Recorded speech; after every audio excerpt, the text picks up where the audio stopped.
होने की अवस्था। नागरिकता आपका भाग 2 है नागरिकता। भाग दो भाग दो नाग भाग दो भाग दो नागरिकता से संबंधित है। नागरिकता एक विशेष सामाजिक, राजनीतिक, राष्ट्रीय या मानव संसाधन समुदाय का नागरिक होने की अवस्था नागरिकता कहलाती है। नागरिकता भाग 2 है वह अनुच्छेद 5 से 11 तक है। भाग 2 अनुच्छेद 5 से 11 तक। इतना हमको याद रखना है कि नागरिकता कितने में, अनुच्छेद 5 से 11 तक भाग 2 में। अनुच्छेद पूछता है बहुत ज़्यादा, तो अनुच्छेद 5 से 11, 1 से 4 आपका था भाग पहले में, तो भाग दूसरा नागरिकता से संबंधित है, जिसमें हो जाएंगे अनुच्छेद 5 से 11 तक। अनुच्छेद 5 से 11 तक तो 1 बाय 1 देख लेते हैं कि अनुच्छेद 5 में क्या है, और अनुच्छेद 6 में क्या है, 7 में क्या है, 8 में क्या है, 9 में क्या है, 10 में क्या है, 11 में क्या है। प्रत्येक अनुच्छेद का बारी बारी से अध्ययन कर लेंगे। तो आपका अनुच्छेद 5 है, अनुच्छेद आपका अनुच्छेद 5 है आपका।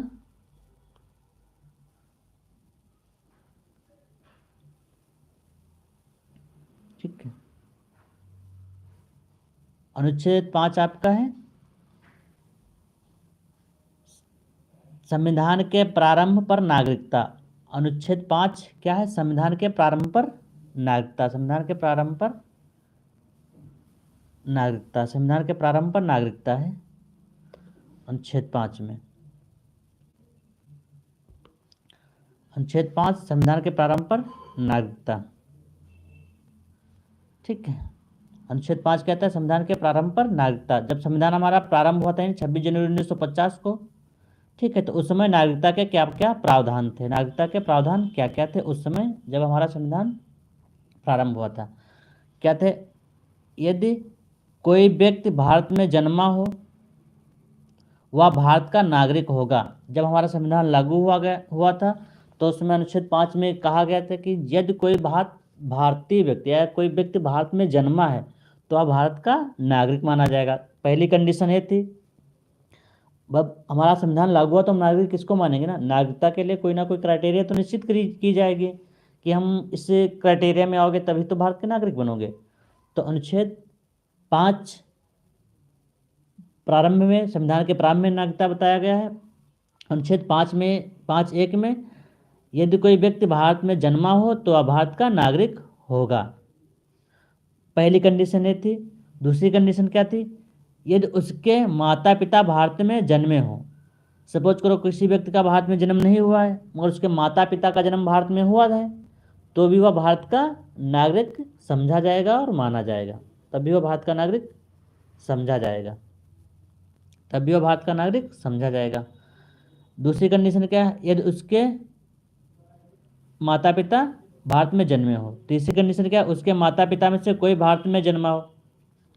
हाँ, या तो माता पिता दोनों जन्मे हो भारत में, या तो माता पिता में से कोई एक भारत में जन्मा हो, तब भी वह भारत का नागरिक हो सकता है। तब भी वह भारत का नागरिक हो सकता था संविधान के प्रारंभ के समय।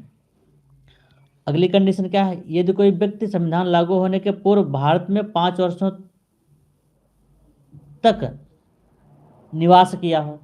ठीक है, 5 वर्षों तक निवास किया हो। यदि कोई व्यक्ति संविधान लागू होने के 5 वर्ष पूर्व से भारत में रह रहा है तो वह भारत का नागरिक माना जाएगा। तो अनुच्छेद 5 आपका क्या कह रहा है, संविधान के प्रारंभ पर नागरिकता। संविधान के प्रारंभ पर नागरिकता। अनुच्छेद 6 क्या होता है, अनुच्छेद 6 पाकिस्तान से भारत को प्रव्रजन करने वाले व्यक्तियों के नागरिकता के अधिकार। पाकिस्तान से भारत को प्रव्रजन, देखो यहाँ 2 शब्द दिए होंगे, ठीक है। पाकिस्तान से भारत को प्रव्रजन या तो आवर्जन शब्द दिया होगा, ठीक, आवर्जन और प्रवर्जन, ठीक है। आवर्जन और प्रवर्जन 2 अलग अलग शब्द हैं, 2 अलग अलग आपके पेपर में भी दे सकते हैं। तो यहाँ पे प्रवर्जन दिया गया है, मतलब पाकिस्तान से भारत को प्रवर्जन करने वाले, मतलब पाकिस्तान से भारत को जाने वाले, पाकिस्तान से भारत को जाने वाले। थोड़ा ये लाइन थोड़ा टिपिकल है जो आप लोगों के लिए एग्जाम में आ जाता है और कन्फ्यूजन कर देता है, ठीक है। तो इसको थोड़ा विधिवत समझ लेंगे। पाकिस्तान से भारत को प्रव्रजन करने वाले कुछ व्यक्तियों के नागरिकता के अधिकार। पाकिस्तान से भारत को प्रव्रजन मतलब पाकिस्तान से भारत को जाने वाले, पाकिस्तान से भारत को जाने वाले, और यहीं पे शब्द आपका दिया होता आवर्जन, आवर्जन तो हो जाता पाकिस्तान से भारत को आने वाले। ठीक है, पाकिस्तान से भारत को आने वाले मतलब एक ही रहेगा। ठीक है,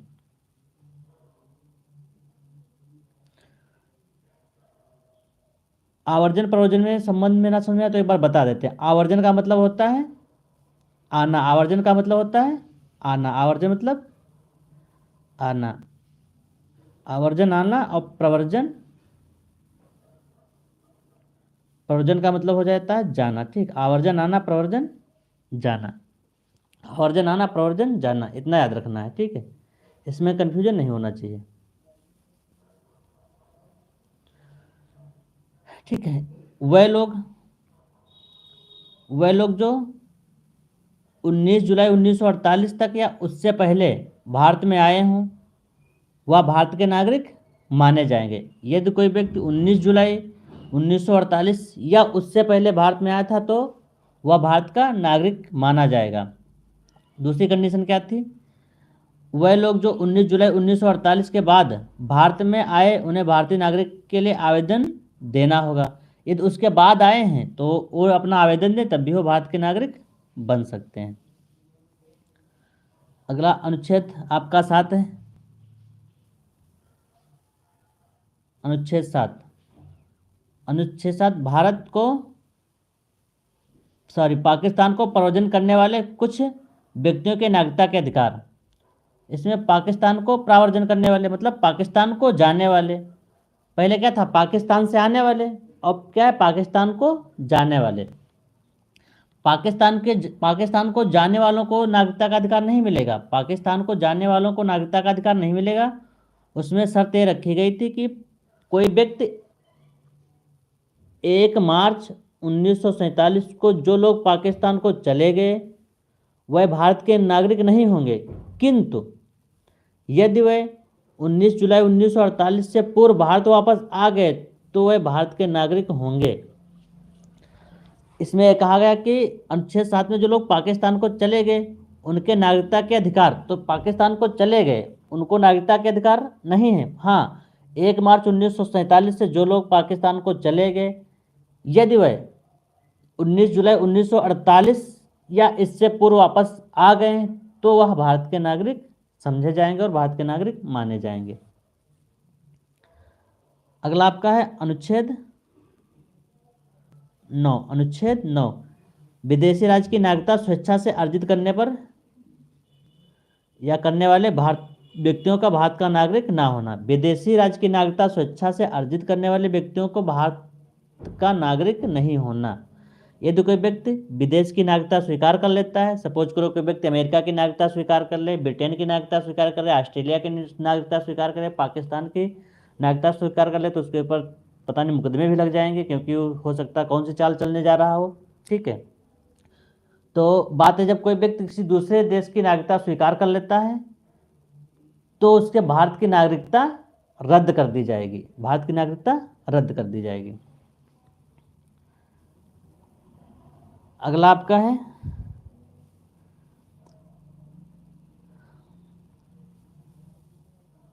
अनुच्छेद 9।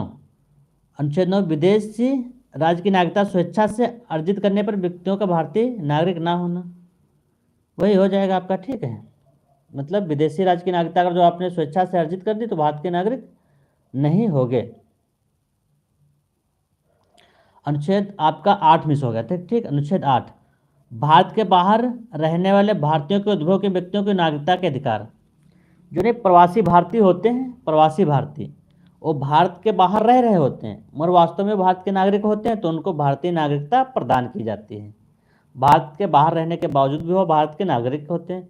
सपोज करो कोई व्यापार करने के लिए गया, कोई रोजी रोटी के लिए गया, कोई नौकरी करने के लिए बाहर चला गया, तो वह है तो भारत का नागरिक, मगर किसी जीविकोपार्जन के लिए भारत के बाहर गया है तो वह भारत का नागरिक माना जाएगा।